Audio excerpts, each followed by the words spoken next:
Voilà, je m'appelle Nitai et je suis président de l'association Festival de l'Inde qui organise chaque année à Paris un gros festival qui s'appelle le Ratha Yatra, le Festival des Chars, qui réunit 5-6 000 personnes.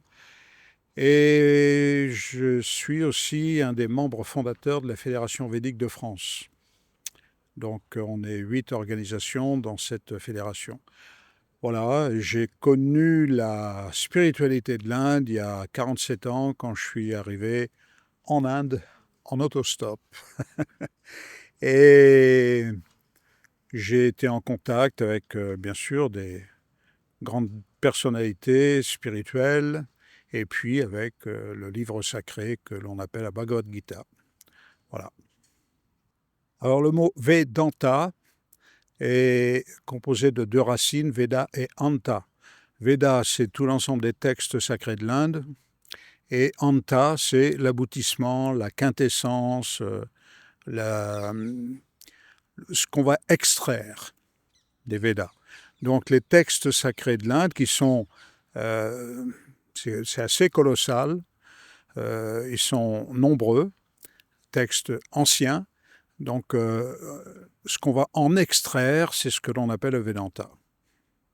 La connaissance des Védas peut aider individuellement tout le monde et bien sûr des sociétés entières, l'humanité, mais il y a plusieurs aspects. Il y a l'aspect théorique, l'approche de la connaissance des Védas, et puis il y a la mise en pratique de cette connaissance.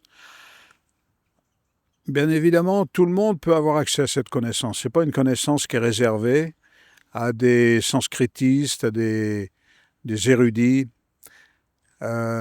mais elle doit quand même être enseignée par des maîtres, des maîtres spirituels, qui, eux, peuvent en extraire le sens, parce que c'est parfois un peu caché, le sens des textes anciens.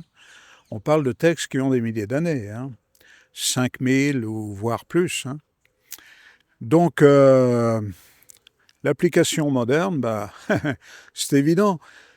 Prenez la Bhagavad Gita, par exemple. La Bhagavad Gita est un texte qui a 5000 ans, mais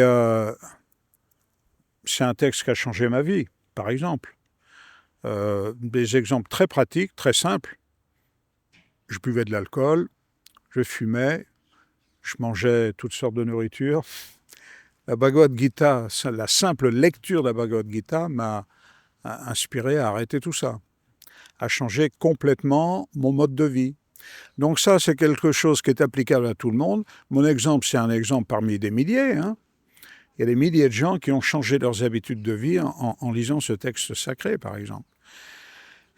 Donc, changement au niveau personnel, ça peut effectivement apporter un très grand changement dans la vie de quelqu'un, mais aussi au niveau d'une société.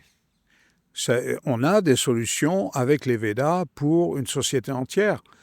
Mais évidemment, vous savez très bien que la société actuelle ne va pas dans le sens d'arrêter la consommation de toutes sortes de substances.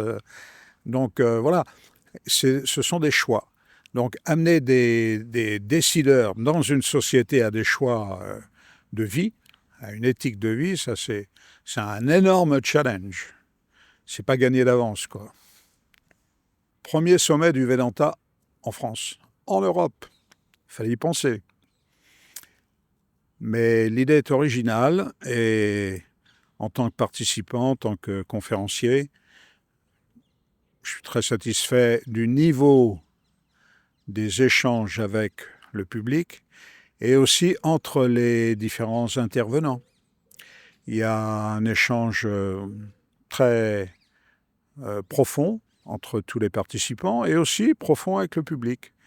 Donc, on va dire que le succès se voit sur le visage des gens, beaucoup de sourires, des gens très heureux d'être là, un temps même magnifique. Donc c'est un succès et c'est réellement quelque chose à refaire.